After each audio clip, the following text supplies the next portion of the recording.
हरि नारायण भगवान की जय।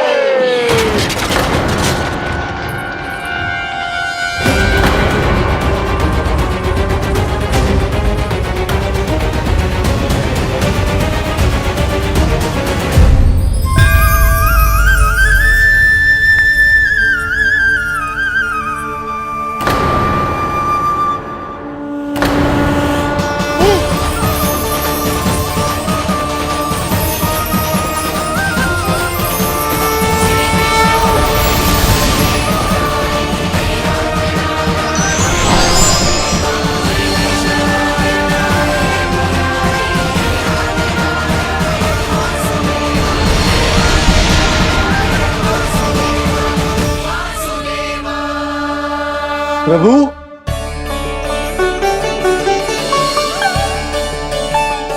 प्रभु, मैंने आपके अवतार को हानि पहुंचाने का प्रयास किया, फिर भी आपने मुझे दर्शन दिया। देने ही पड़े। तुम्हें मेरे चरणों का स्पर्श जो मिल गया।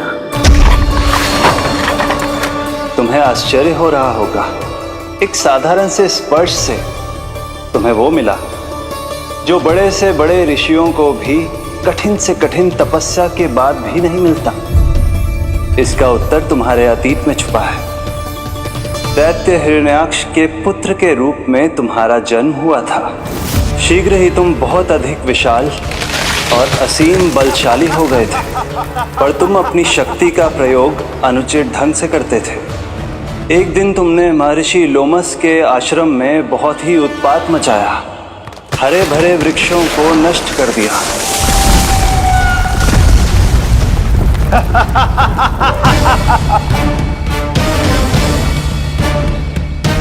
देख क्या रहे हो ऋषिवर?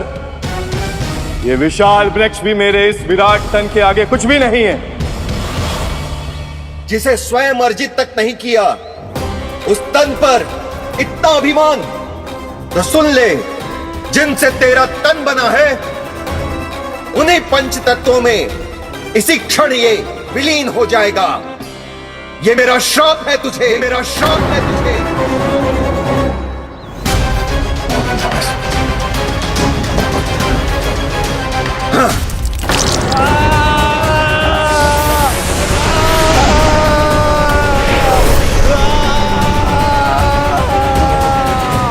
पर तभी तुम्हें अपनी भूल का आभास हुआ और ऋषि लोमस से तुमने क्षमा याचना की। क्षमा करे ऋषिवर, क्षमा करे। मैं मूर्ख, अभिमानी हूँ, अज्ञानी हूँ, परंतु आप तो दया के सागर है। कृपा करे ऋषिवर, कृपा करे। बिना तन के मैं कैसे जीवित रह पाऊंगा? तुम जीवित भी रहोगे और अपने दैनिक कार्यों का संचालन भी कर पाओगे, किंतु सजीव प्राणियों या निर्जीव वस्तुओं की सहायता से। ऐसा जीवन तो मृत्यु के समान है ऋषिवर। इससे अच्छा है आप मुझे जीवन से मुक्ति दे दो। मुक्ति भी अवश्य मिलेगी तुम्हें, पर जब तुम परम प्रभु श्री हरि नारायण के चरणों का स्पर्श करोगे, चरणों का स्पर्श करोगे। और यही नहीं शक्तासुर, कल जब तुम मुझे खोज नहीं पा रहे थे, तब भी तुमने हार नहीं मानी। 7 प्रहर तक 7 बार मेरी और मेरे गोकुल की परिक्रमा की। इस क्रम में तुमने अनजाने में ही अपना पश्चाताप पूरा किया और पुण्य अर्जित कर लिया। इसलिए मैं तुम्हें मोक्ष प्रदान करता हूं। इसलिए मैं तुम्हें मोक्ष प्रदान करता हूं।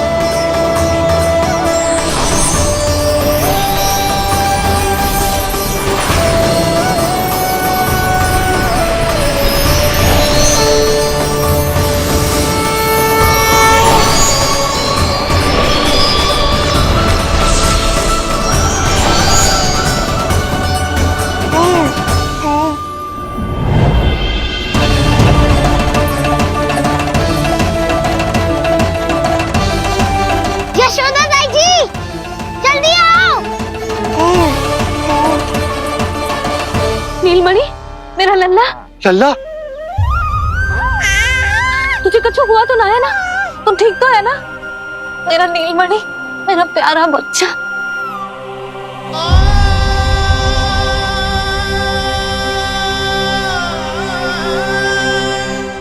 भोला, बंसी, ये सब क्या है?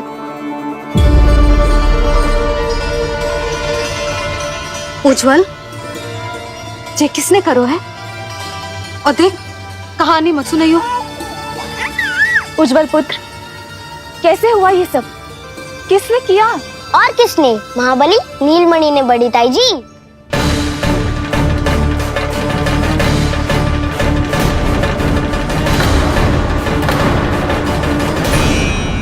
जी क्या बोल रहे हो?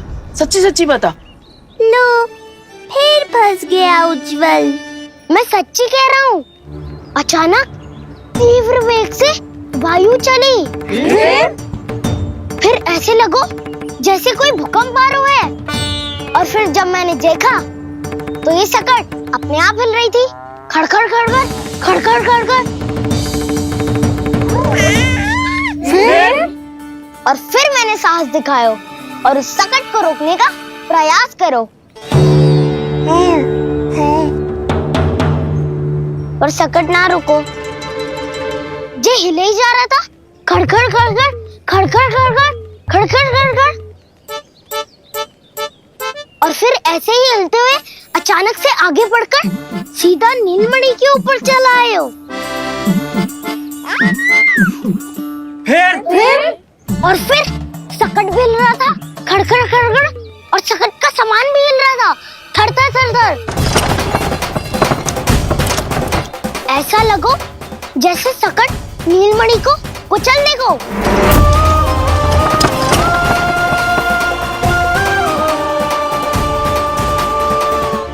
पर तभी जे जाग गए हो। इसने खींचकर अपने पांव का प्रहार करो और चीख गया सकट आकाश पे।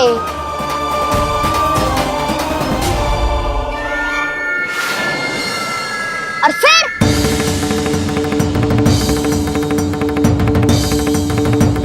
धड़ाम, सब भूमि पे गिरकर चकनाचूर।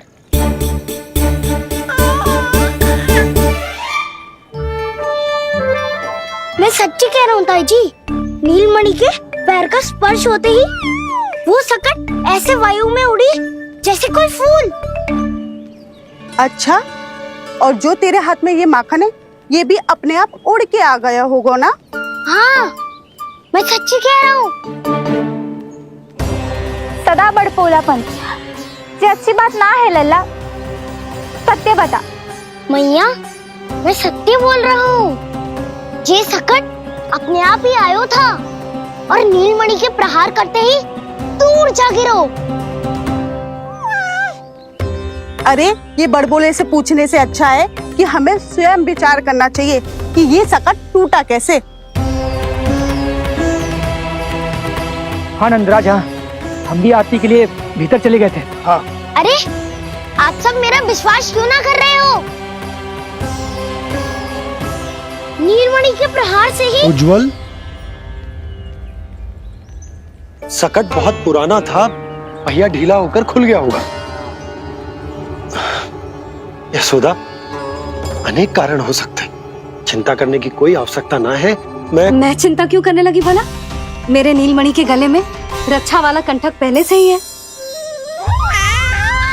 और हम ये सब पूजा पाठ इतने विधि विधान से इसी के लिए तो कर रहे हैं, है ना पंडित जी? हाँ रानी जी। तो बस फिर मेरे लल्ला को कछु क्यों होने लगो? और आप सब स्वयं ही देख लो ना, जे इतना बड़ा सकट टूट के बिखर गया है, किंतु मेरे लल्ला को एक खरोच भी ना आई। इसका अर्थ तो यही है ना कि हम जो भी कर रहे हैं सही कर रहे हैं। मुझे चिंता करने की कछु आवश्यकता ही ना है। चलो सब भीतर चलते हैं। हाँ हाँ, लल्ला को भूख भी लगी आई होगी। चल।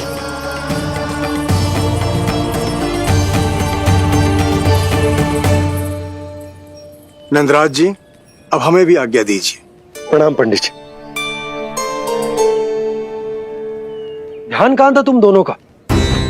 और अधिक सावधान रहने की आवश्यकता थी ना? क्षमा कीजिए नंदराज।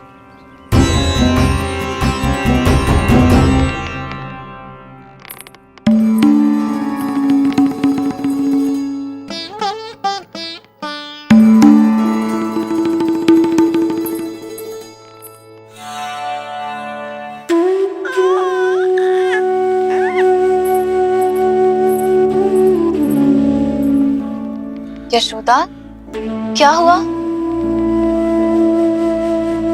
बोलो ना, क्या सोच रही हो? मुझे बहुत चिंता हो रही है जीजी। मेरे लल्ला के साथ कुछ ना कुछ दुर्घटना होती रहती है। अरे, अभी बाहर ही तुम सबको समझा रही थी, अब भीतर आते ही क्या हो गया तुम्हें? बाहर समझाने वाली मैं ना थी जीजी, वो तो गोकुल की रानी जसोदा थी। किंतु भीतर से मैं अपने नीलमणि की मैया हूँ, बस। और एक मैया को कितनी चिंता होती है, इसे आपसे अधिक कौन जान सकता है। बहुत बड़ा धक्का लगा है मैया को इस घटना से। अब तो ये मेरी रक्षा के लिए और भी अधिक चिंतित हो जाएंगी। यंत्र का कंठक, पूजा पाठ, इतने सारे प्रहरी, सुरक्षा के प्रबंध, यदि इतने सबके बाद भी मैं अपने लल्ला की रक्षा न कर पाई तो मुझसे अधिक अभागी कौन हो सकती है। मैं तुम्हारे मन की दशा समझती हूँ यशोदा। इसी चिंता के कारण ही तो मैंने आज तक अपने पुत्र को छुपा कर रखा है। मैं जानती हूँ जीजी, मैं समझती हूँ। मैंने तो नीलमणि के लिए इतने सारे संस्कार भी करो है, पूजा पाठ की है, किंतु मैंने तो आज तक अपने पुत्र का एक भी संस्कार नहीं किया है। आंसू पोंछ लीजिए बड़ी माँ, शीघ्र ही सब कुछ ठीक हो जाएगा। जब मैंने उसे जन्म दिया, उसके बाद से आज तक ना उसे घर के बाहर लाई हूँ, ना कोई संस्कार किया है। मैं तो उसका नामकरण भी नहीं करवा पाई हूँ यशोदा। उसके जन्म के समय स्वामी ने यह संदेश भिजवाया था कि उस कंस को हमारे पुत्र के बारे में तनिक भी भनक नहीं पड़नी चाहिए। तब से आज तक भय के छाव में जीती आई हूँ कि वो कंस कहीं हमारे पुत्र को भी ना मार दे, जैसे देवकी के सारे संतानों को मार दिया है। ये आशंका कभी सत्य नहीं होगी बड़ी माँ, मैं हूँ ना। माँ अपनी संतान के मन की बात बिना कहे ही समझ जाती है। आप भी समझ जाओ ना मैया।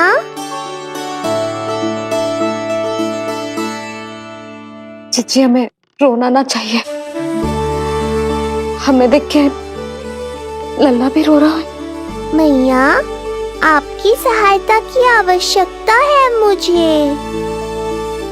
मुझे ऐसे क्यों लग रहा है जैसे लल्ला मुझसे कुछ कहना चाह रहा है। दाऊ को हम सबसे दूर कब तक रखेंगे बड़ी माँ? ये सोच रहा होगा कि अब तक आपने इसके दाऊ को छुपा के क्यों रखा है। मैं उनसे मिलना चाहता हूँ मैया। चिच्ची, कितना मन करता होगा ना इसका अपने दाऊ से मिलने का। और आपके लल्ला का भी तो मन करता होगा ना कि अपने छोटे भाई को मिले। कितनी बातें करते हैं हम दोनों की इनके सामने। हाँ यशोदा, मैं भी अपने पुत्र को नीलमणि के बारे में सब कुछ बताती हूँ। तो बस फिर हमें साथ साथ रखिए ना।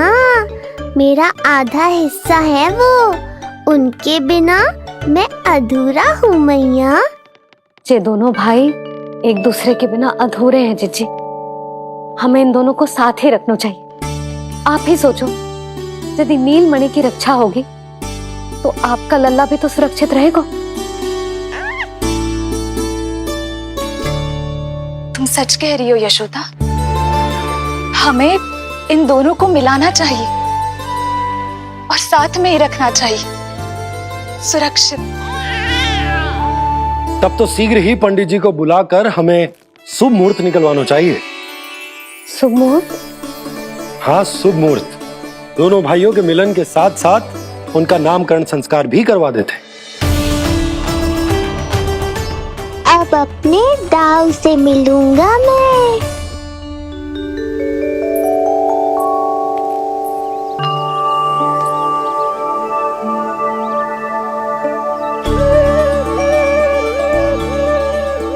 ऋषिवर के दिव्य आभा के कारण ये वातावरण कितना शुद्ध, कितना पवित्र लग रहा है ना।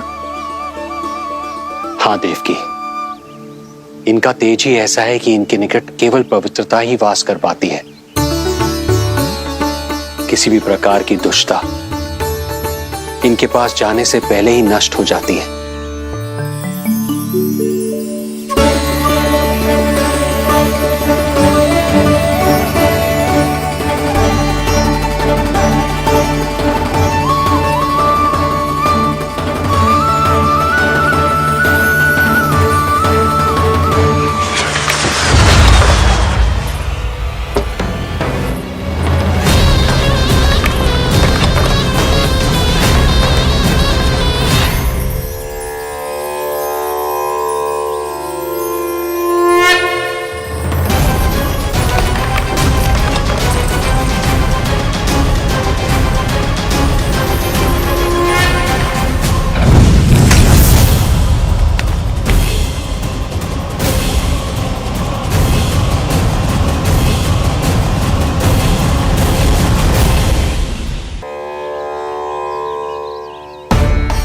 इनका तेज ही ऐसा है कि इनके निकट केवल पवित्रता ही वास कर पाती है।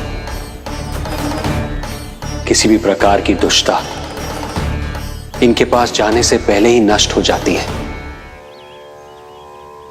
यदि महर्षि की इच्छा के बिना मैंने भीतर प्रवेश किया तो कहीं ये मुझे श्राप ना दे दे। नहीं, इससे तो अच्छा है कि मैं यहीं आश्रम के बाहर रुकूं और यहीं से इन दोनों पर दृष्टि रखूं।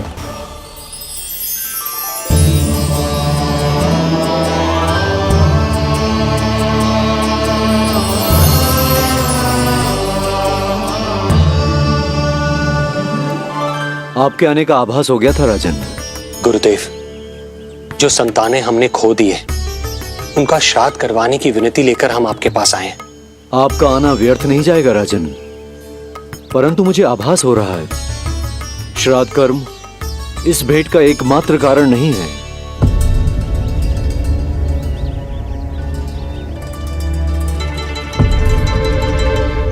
आपको उसकी या कंस की चिंता करने की कोई आवश्यकता नहीं है। निश्चिंत होकर बताइए कि आपकी इच्छा क्या है। गुरुदेव, वर्तमान में मेरी प्रथम पत्नी रोहिणी पुत्र सहित गोकुल में निवास कर रही है। हमारे उस पुत्र का और भाभी यशोदा के पुत्र का नामकरण संस्कार करवा दीजिए। बस यही हमारा सौभाग्य होगा। मुझे कुछ सुनाई क्यों नहीं दे रहा है? देवी रोहिणी से उत्पन्न आपका पुत्र यादव कुल का राजकुमार है और यादवों का गुरु होने के नाते उसका संस्कार कराना हमारा कर्तव्य है। परंतु यशोदा पुत्र का नामकरण वो आप मुझसे क्यों करवाना चाहते हैं?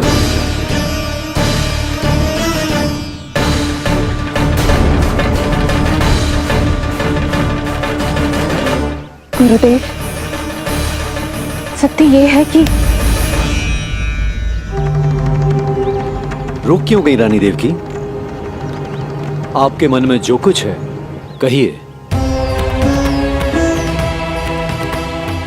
ये कैसी दुविधा में फंस गया मैं। यदि मैंने गुरुदेव को यशोदा पुत्र का सत्य बताया तो कंस को भी पता चल जाएगा, और यदि नहीं बताया तो कहीं ऐसा ना हो कि ऋषिवर ही बुरा मान जाए। लगता है आप दोनों की दुविधा मेरे अनुमान से भी बहुत बड़ी है। अपनी या अपने पुत्र की कुंडली लाए हैं राजन? जी गुरुदेव, अपनी कुंडली है मेरे पास। देवकी,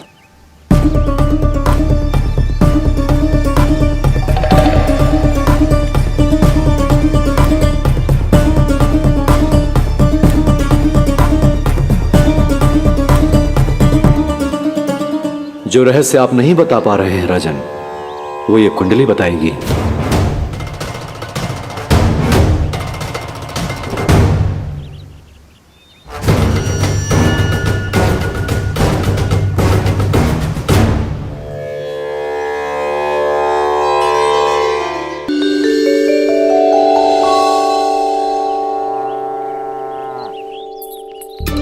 लल्ला, बता कैसी है जगदा? मैया को हो क्या गया है आज? देख सही सही बताइयो।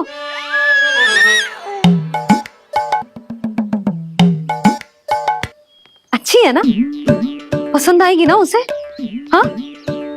या फिर जे मोर पंख वाला मुकुट दे दूं? पहली बार मिल रहा है तू, उपहार तो देना चाहिए ना। पर बड़े तो वो है ना मैया, उपहार तो वो देंगे मुझे।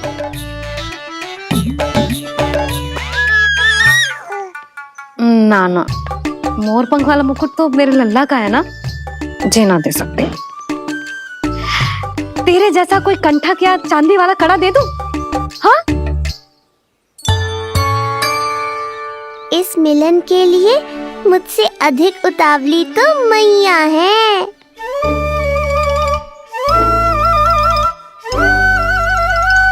अच्छा जे उपहार छोड़, तू तो जे बता कि तू उसे बुलाएगा क्या कह के? अन्य सभी के जैसे बड़े भैया या गांव वालों के जैसे दद्दा बुलाएगो, या फिर बड़े नगरों में जैसे बुलाते हैं ज्येष्ठ ज्येष्ठ भ्राता बुलाएगो, या फिर प्रेम से बुलाएगो दाऊ दाऊ बुलाएगो ना?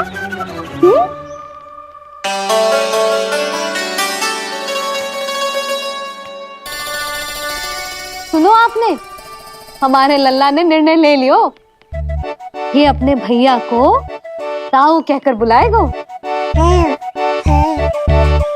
अरे वाह, लल्ला ने बोलना भले ही ना सीखो, परंतु तुम्हें बता दियो। और नहीं तो क्या, लल्ला कुछ कहे ना कहे माँ तो समझ जाती है ना लल्ला?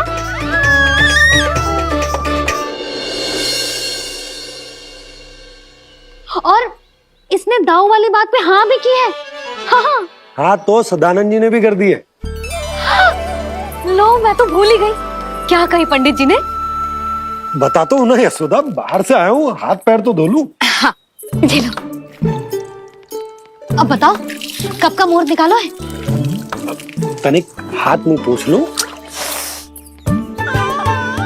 अब बताओ क्या कही उन्होंने? यशोदा थक गए हूँ, तनिक सांस तो लेने दो। बाहर से आया हूँ, जलना पूछोगी?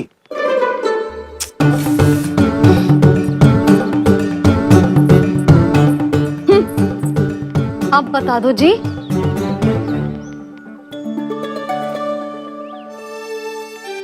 बाबा अब बता भी दो, नहीं तो खेल खेल में खेल हो जाएगा। हाँ बताओ।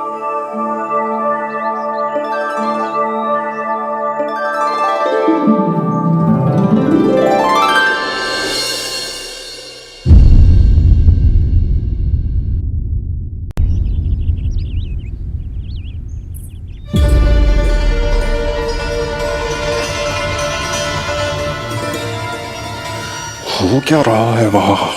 ये क्या दिया है राजकुमारी ने?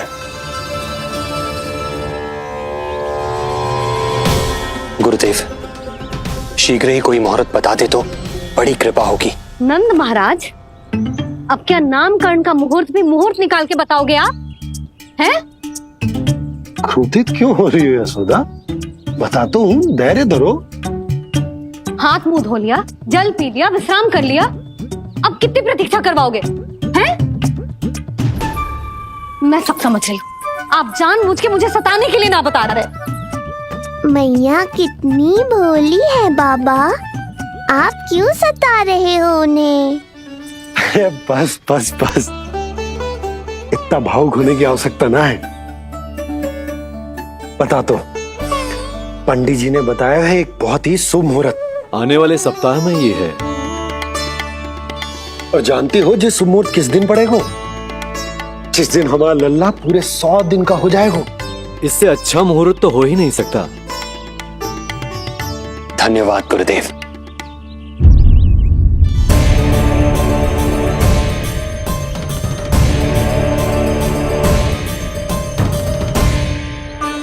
क्या हुआ गुरुदेव? कुछ समस्या है क्या? जो सत्य सारे संसार को पता है, और जो संकेत ये कुंडली दे रही है, दोनों में विरोधाभास है राजन।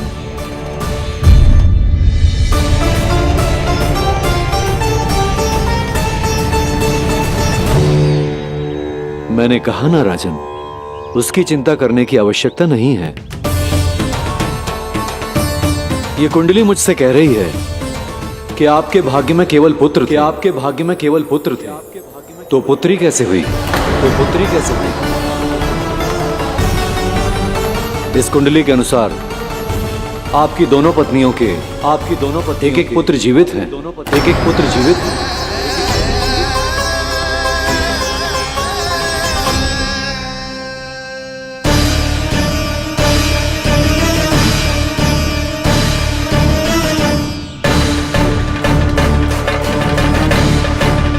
देवकी,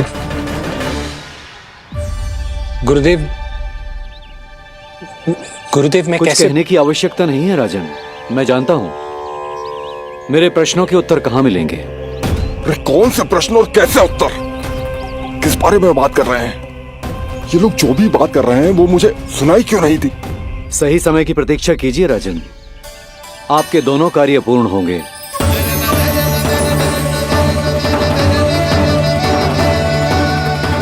अब आप निश्चिंत होकर जाइए और प्रसन्नता मनाने की तैयारी कीजिए। आपका बहुत बहुत धन्यवाद गुरुदेव। प्रणाम।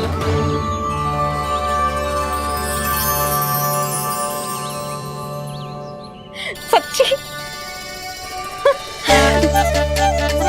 पहले नारायण को धन्यवाद दूं कि लल्ला को सूचना दूं?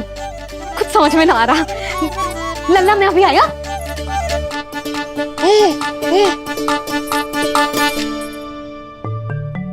आपका बहुत बहुत धन्यवाद नारायण।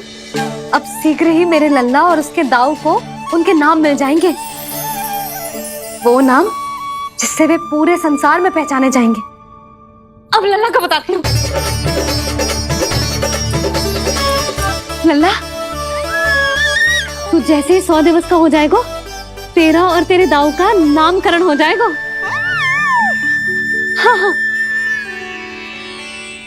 किंतु आपने तो बताओगी ना, हम इन दोनों को मिलवा कब सकते हैं?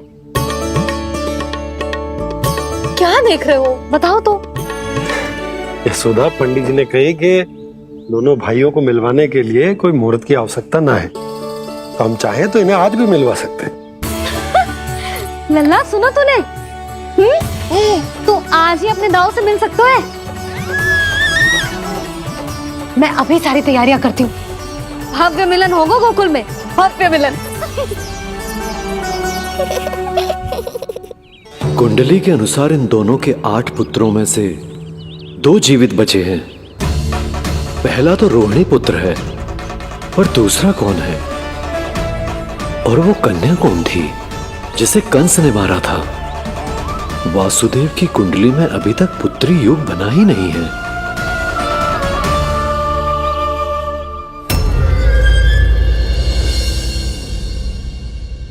मुझको क्या मारेगा? अपनी आयु संभाल।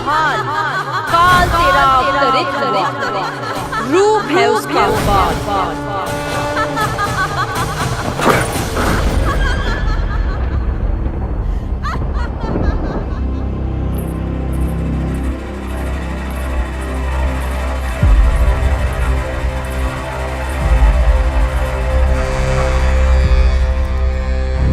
आधी रात को इस तरह से उठकर बैठे हुए हैं आप स्वामी।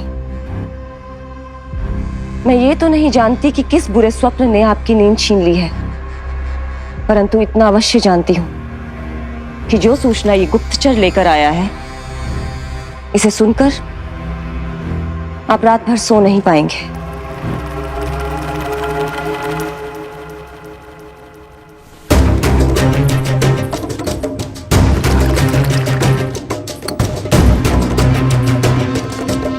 क्या सूचना है?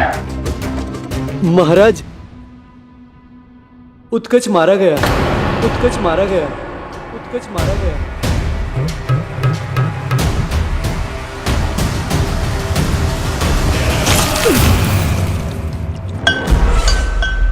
सूद वूद खो गए हो क्या आपने? जो दिखता ही नहीं उसे मारा कैसे जा सकता है? इसने स्वयं देखा था महाराज, जिस शकट में समाकर शक्तासुर उस बालक को कुचलने वाला था, आपके शत्रु ने उसी शकट को चकनाचूर कर दिया।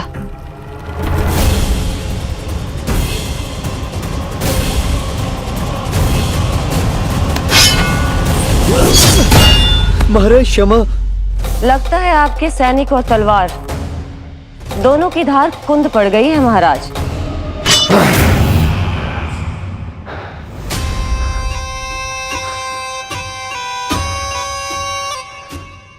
इस तलवार की धार पर अब तभी विश्वास दृढ़ होगा जब ये उस बालक के रक्त से स्नान कर लेगी।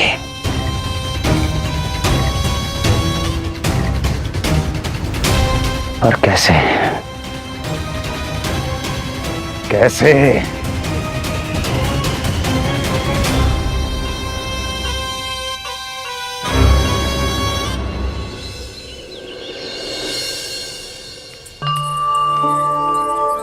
कैसी लगी तुझे दाऊ से मिलने की तैयारी? बहुत अच्छी है मैया, पर उससे भी अच्छी है वो प्रसन्नता जो इस मिलन के उत्साह में मुझे आपकी आंखों में दिख रही है।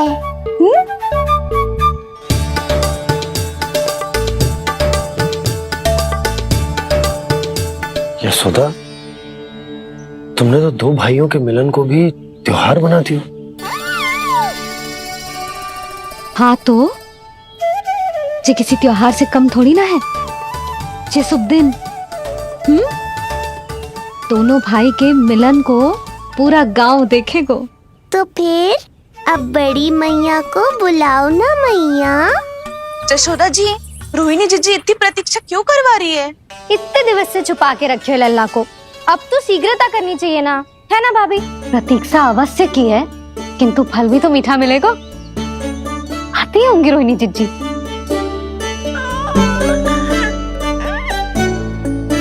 जीजी, कहीं उन्होंने अपना विचार तो ना बदल दियो?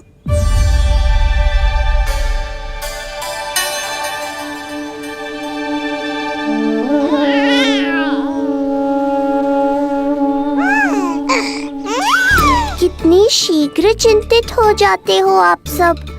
देखो आ रहे हैं वो। लाल छुपा रखने को विवश थी नियति की सताई, भूल के भय माज प्रभु की जग सम्मुख है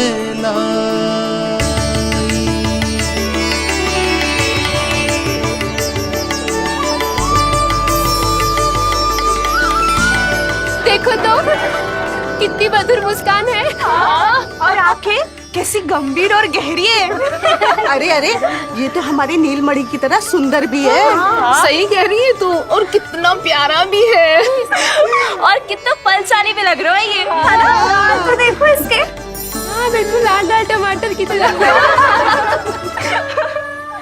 देखो तो दाऊ आए नहीं कि ये सब की सब मुझे भूल ही गई। अरे हटो सामने से, मुझे भी तो देखने दो।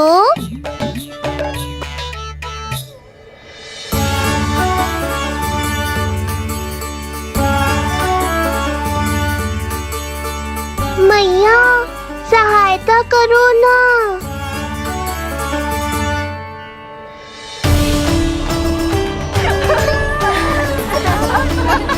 चलो हटो सब, हटो हटो हटो हटो सामने से। चलो दोनों भाइयों को एक दूसरे से मिलने तो दो।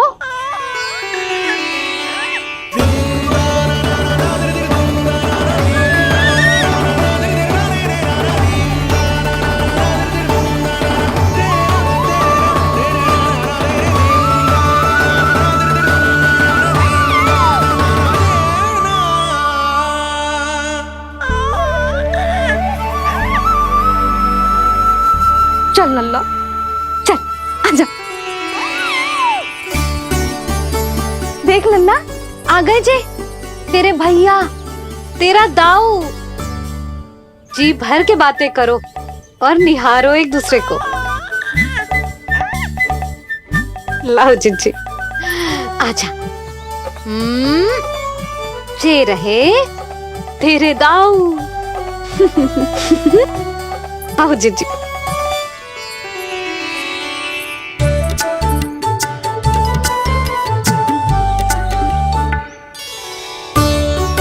स्वागत है दाऊ। कितनी प्रतीक्षा के बाद अब जाकर आपसे भेंट हुई है।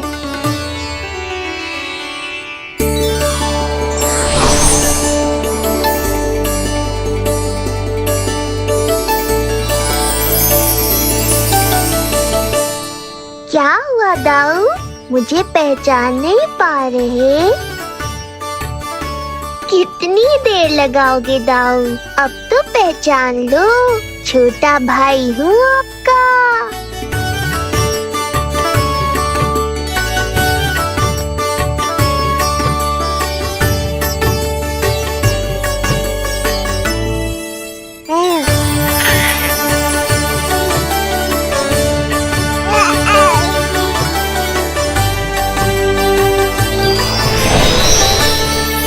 देख प्रभु को भक्त शेष की आंखें है भर आई, भावुक हरि भी निहारे की अब मिलन की बेल आई।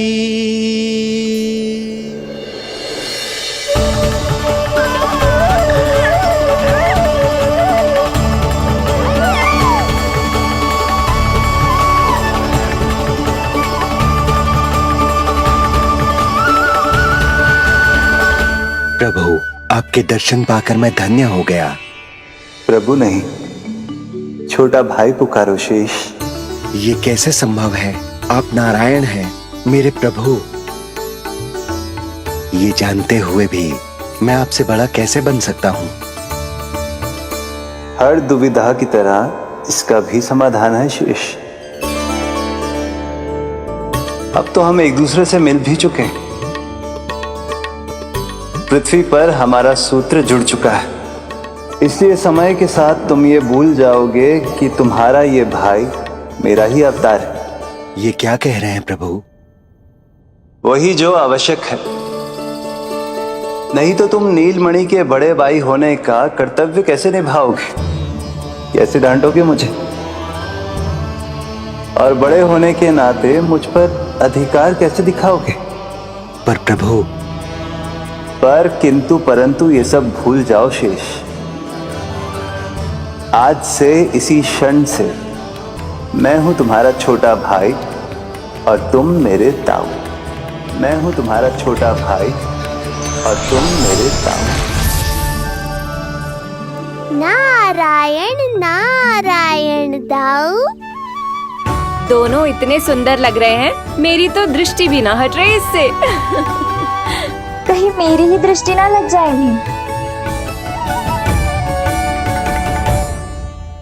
ये तो प्रतिदिन की कथा है दाऊ। हे नारायण, मेरे कानों से तो अभी से रक्त निकलने लगा। आदत डाल लो दाऊ, अब तो सहना ही पड़ेगा। वो देख रहे हो, सुलक्षणा चाची सबसे अधिक चतुर यही है। केवल अधिक चतुर ही नहीं नीलमणि, बहुत अधिक सयानी भी है ये। बिल्कुल सही पहचाना दाऊ, पर आप चिंता मत करो, मैं हूँ ना, मैं संभाल लूंगा इन सबको।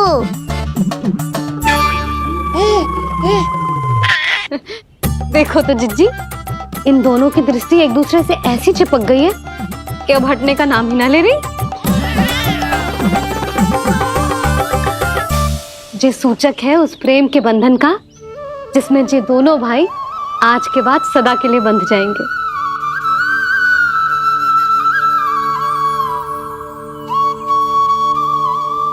मुझसे भूल हो गई यशोदा, मैंने इन दोनों को पहले ही मिलवा देना चाहिए था।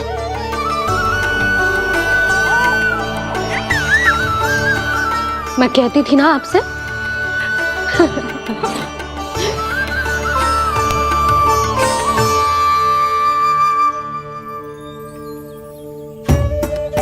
आई मैं।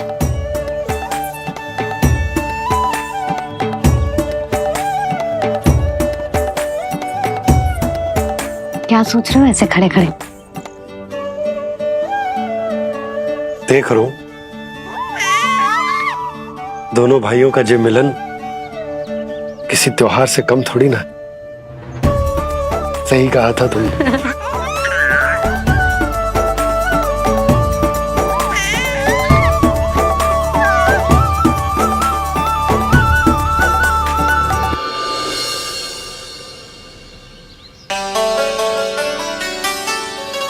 सुना ना तूने जो गोपिया क्या कह रही थी कि नीलमणि का दाऊ कितना बलशाली है। इसका तो यही अर्थ हुआ ना कि नीलमणि अपने दाऊ जितना बलशाली ना है। अब समझा मैया कि आज मुझसे इतना व्यायाम क्यों करवाया जा रहा है।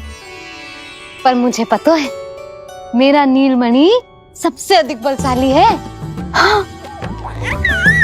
उज्जवल ने कही थी ना नीलमणि ने यूं उड़ा दिया था काले कौवे को मथुरा की ओर। और उज्जवल ने तो ये भी कही थी कि नीलमणि ने अपने पांव से सकट पे प्रहार भी किया था। कैसे किया था प्रहार? ऐसे किया था। लग गई मैया को। कैसे किया था? फिर से बता कैसे किया था?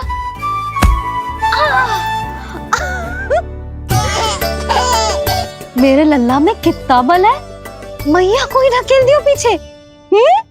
अच्छा ही है कि आप उज्जवल के कहे को गंभीरता से नहीं ले रही, नहीं तो आपका ये रूप मैं कैसे देख पाता मैया।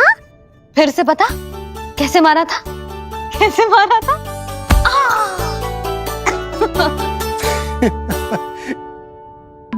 लल्ला तू बड़े के जैसे कब से हंसने लगो?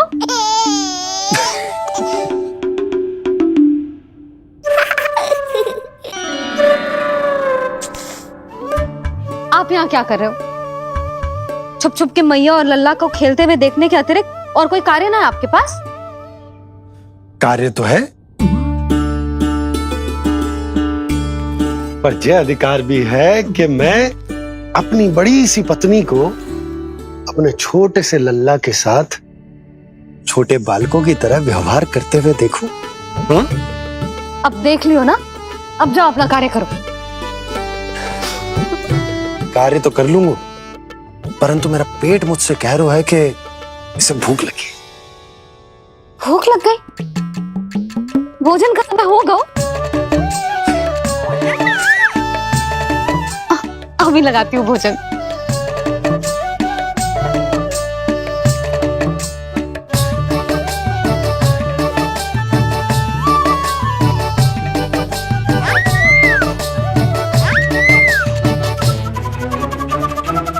क्या हुआ लल्ला, इतना उतावला क्यों हो रहा है तू? तुझे भी भूख लगी आई है क्या? सच्ची में भूख लगी आई है कि मंद मंद मुस्कुरा के मैया को बांधना चाहता है? तनिक रुक जा, तेरे बाबा को भोजन परोस के यूं गई और यूं आई। मेरा अच्छा लल्ला।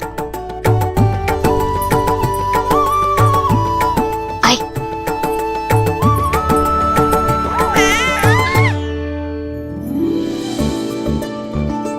आज केवल रोटी है खाने में? ना, दाल है ना, तरकारी भी है, दही है, लड्डू भी है। तो दाल ले आओ। अभी लाई है।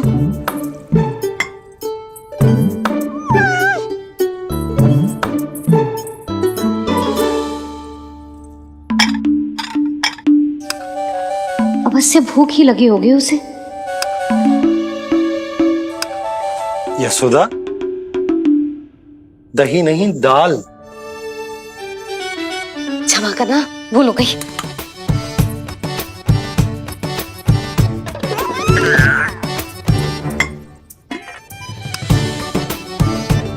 यशोदा,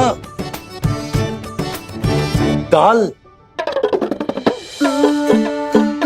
ताल।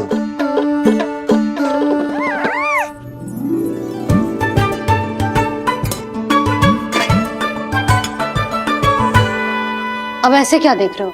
बोला ना भूल हो गई। सब मिला के खा लो, पेट में तो मिलना ही है। थोड़े चावल मिलेंगे? हाँ मिलेंगे, अवश्य मिलेंगे।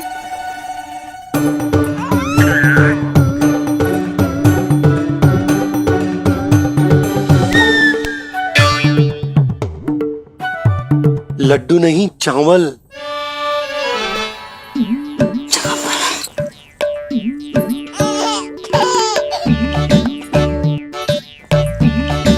हंस क्या रहे हो जी?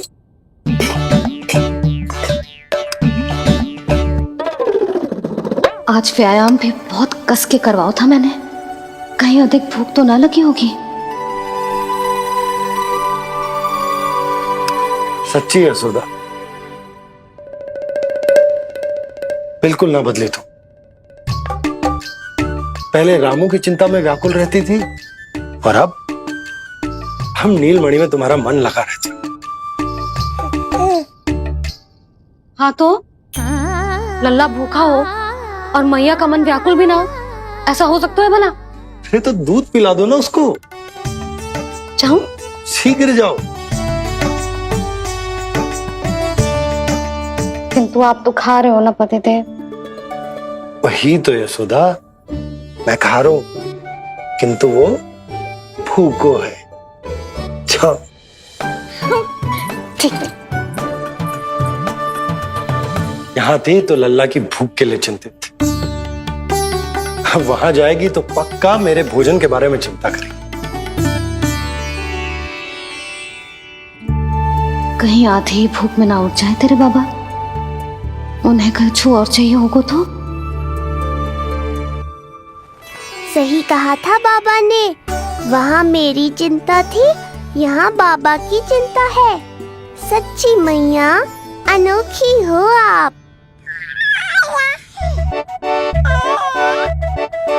अरे इतने से पेट भर गया तेरा? ना, ये वाली मुस्कुराहट तो मत ही दिखा मुझे। इतनी शीघ्र तेरा पेट भर ही ना सकता। मैया जानती है अपने लल्ला की भूख।